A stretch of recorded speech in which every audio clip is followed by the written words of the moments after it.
Yo, what's going on, man? Uncle Spliff, man, Spliff DTV, man, and we back again, man, with big homie CC. What's up, homie? What's the word, brother? Shout out Spliff D, my boy. We back at it. We back at it. Hey, man, I see my subscribers. They love Big Homie. They were so happy to see Big Homie on the platform. Shout out to all the subscribers. Thank you to everybody who supports me. And we still demonstrating. We still working. Protect women and kids, for sure. Shout out Spliff D Media. We out here.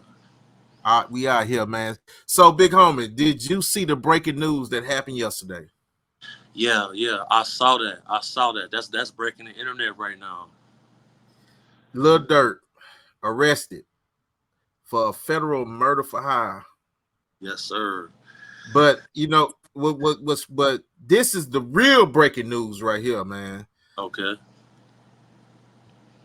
The person that gave Lil Durk up. No, don't get me wrong. Lil Durk did some dumb stuff too, bro. I was reading that indictment, and he told OTF not to use no credit cards in the company name, but he used them anyway, and all kind of little dumb stuff that was going on. But would you expect you got a big homie. You got a best friend that you ride with, right? Yes, sir. My right hand man, Big Dugar. Big Dugar. I got a big homie too. Shout out Turn Up God. Shout out Big Insane. Yeah, I got a big homie too. Yeah, shout out to Turn Up God. Yes, sir. But let me ask you this: would you expect one of them to be in your paperwork as being a federal informant? Never, not a chance in hell, bro. You know, I've seen several times, bro. I've seen them guys like search people for wires when we go certain places. Like, you know what I'm saying? Like, I've seen them search people. You feel me? Like, I've seen, and we got protocols to certain things. Like, we don't talk about street business in cars. If we talking about real activity, you know, we got a Faraday bag. We put all phones into a Faraday bag. And inside of a Faraday bag, the phone can't listen to you, because if you have a cell phone that doesn't have a removable battery, that phone is always listening to you, even if it's turned off. Okay. And matter of fact, I'm going to show you something. Hold on. So, you know, this phone right here, my flip phone. Yeah. You can remove the battery off this phone. So I really don't carry an iPhone on me if I'm working or, you know, there's other things going on. You feel me? Yeah. Because, you smart know, man right there. Yeah. Things to live by. Now, OTF JAM, bro. You know, he did 12 years. Right. Lil Durk held him down for the whole 12 years. Right. He came home after 12 piece. Durk welcomed him home with a 50 ball. Yes, sir. Gave him a job. I'm assuming with OTF Records, where he can still eat. And also, I'm that some of my information, I don't know if this is true or not, also bought him a house and a car. That's facts. That's facts? That's facts. So I just got to go into the mind state. Now, this is what the internet is saying. Also saying that I guess he got into another. He caught another charge. He caught a poll case, right? Right. And he had his girlfriend reach out to Durk to hire him a lawyer. Right. And they say Durk quit returning his phone calls. Right. Now, I understand all that, but is that a reason to say if somebody that been taking care of you since you've been out, right, and then throw it all away to just to crumble the whole empire? Yeah, so that's a real good question, bro, and I salute you, because like when you ask questions, you really on a journalist standpoint, right? Yes. So here's the situation. Jam did 12 years for attempted murder. Durk held him down the entire time he was locked up. And there's an interview with Jam, and he said he's back home now. He did his time, and now he's living a lifestyle he never thought he would live because of Durk, right? Yeah. Durk kept it real.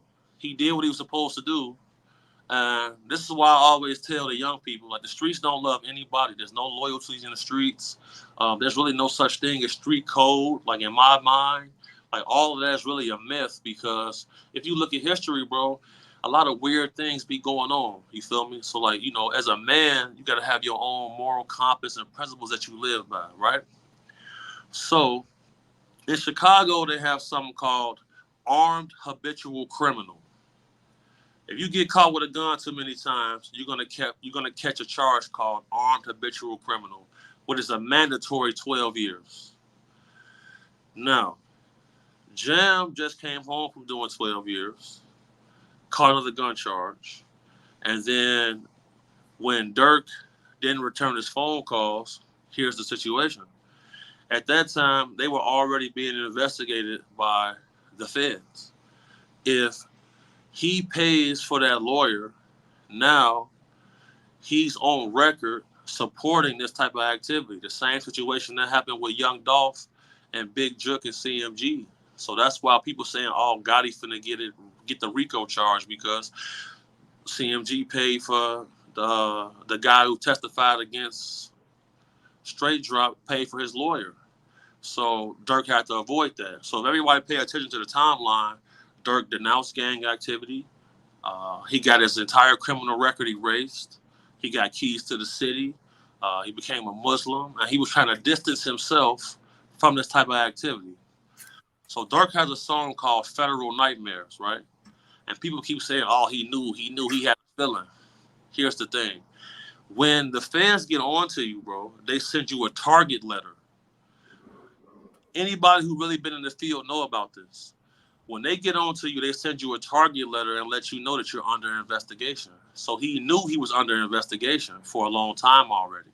So after the O Block guys got locked up, you know, D Thing was under suspicion for sending people money and organizing a hit on Duck. So this is the same. It's just a repeat. It's a repeat of the things that happened with Young Thug. They used the YSL credit card to book the rental car, and now you see the situation he's going through. The streets go in a circle, or a circle of madness. It's all the same nonsense. Now let me ask you this. Now, also, now I'm not from Chicago. This is what the streets are saying. They Okay. saying this. They saying that that Jam is not even. Say Jam is from the east side. Now, here's the thing with that, bro. Like, the BD's got several hoods all throughout the city. You feel me? And OTF has people in OTF that are GDs, Blackstones, Vice Lords, all type of stuff. You feel me? OTF is a clique, so that's not unusual. Okay. Now, all right. So if that's not a, but let's think about Durk when he first came out. Okay. Durk was Lambron 300. Right. Okay. Now, when I don't know what happened for us to street politics, but somehow Durk backed away from that and start Right. hanging out with another clique. Okay. Do you think his day ones? Let's say if his day ones like was what like you got Santana, rest in peace. Lil Reese, he locked up though. Right. You got Chief Keef, he stayed out the way. Right. If he still had that core that he started out with, do you think he's still be in the situation he's in now? Good question. So here's the thing, though. The O Block guys robbed Chief Keef. That's facts. So as you can see, there's really no loyalty in this. Chief Keef decided that he was going to leave and never come back. Smart choice. He stayed away from Smart. all of that. Stayed away from all of that. You feel me? Like, the back door is open, bro. Like, and people snaking each other is real. Durk did what he was supposed to do. You can tell people yes 100 times. The moment you tell them no one time, they're going to say, F you. Every man for himself. Wow. And that's true, bro. That's Yes, true. sir. Yes, sir. I ain't gonna lie, I was talking to Big Dugard, man. It's very heartbreaking, man, because I don't know. because I don't know if it was a play, because like you just brought up, it was a timeline. It was a timeline for us converting over to Islam, the denouncing gang activity, keys of the city, doing coming up with the charitable with his charity. Uh, but watching Dirk and watching how he moved with far as with being a Muslim, I really felt like it was genuine. Yeah, Dirk's father is a Muslim. Facts, Big Dirk. Big Dirk, his father is a Muslim, and even Quando Rondo is a Muslim now. I heard that. Yeah, he's a Muslim now. You feel me? He have a publicist and he have a team, and you could clearly see that they had a plan to be able to clean up his image, and it worked. He was able to get keys to the city, things like that. That mean it worked. You feel me? So this coming up now washed all that down the drain. All down the drain, man. You ain't lying. So, did you know OTF Jam? Yeah, I know all these guys, but everybody in the city all know each other. You feel me? So like, and most of these guys was GDs. You feel me? It's pictures of Dirk throwing up GD. You feel me? Like a lot of these guys was GDs before. You feel me? So like, uh, you, if you look at the whole situation, you realize that it was all a trick, bro. Like the streets is a scam. You feel me? They tell you to keep it real, hold your homies down, and all of that. He did that, and look what happened. The same people that he held down is the reason he's behind bars right now.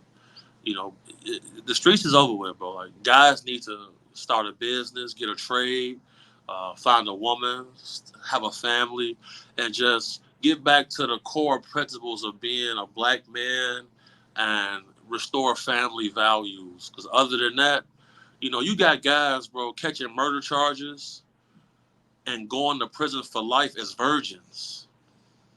Wow, That's that's what's deep, going bro. on. That's what's going on right now, bro. That's deep. For sure. Damn, big homie, that was a deep one right there. And hey, that went over a lot of people's head. What you just said.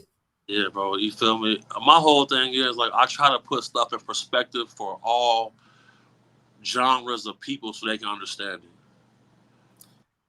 I look back at this conflict right now between the factions, the different factions of the BDs and GDs, and it is it. I'm gonna say this. It seems like the BDs won the battles, but they didn't win the war. Yeah, and then because after all the ops is dead, guys going to jail, everybody started beefing with each other. You seen the Yeah, BDs beefing with each other now. You feel me? yeah. Crab in the barrel mentality, bro. You feel me? I just hope everybody sees this and understands that you can be an entertainer and an artist and you can lead people down a positive path. But if you operate in darkness, darkness is going to overcome you eventually. Wow. Before we leave, man, a lot of people know you from being a celebrity bodyguard. You being Yes, around a sir. lot of having being around and protecting an A-list clientele. But a Yes, sir. lot of people don't know that Big Homie is from Chicago. Yes, sir. Southsider. You feel me? I was about Chatham Gresham area. You feel me? That's where I was born. I went to Ruggles. You feel me? My family used to go to church on 79th and Wabash. You feel me? My uncle was cowboy off 79th. Shout out to the Insanes. So this is the question I want to ask you, Big Homie. How did you survive the streets of Chicago when a lot of brothers didn't? So good question. I took my school seriously. I played football. I went to college on a scholarship. I immersed myself in my career after football. I always kept my street ties, but when I was working in security, I would hire all the guys to come work with me. You feel me? So like, that's why you see me and Dugar doing interviews and stuff like that because, they trusted me to take our skill set and try to have a legitimate business and lifestyle with it, and it worked. It paid off. Any advice for Lil Durk right now? I know he's in the jam. Um, I don't know if he can wiggle out of this one. My advice for Dirk is to pray. Whoa, That's my only advice for him, is to pray, and I wish him well. whoa.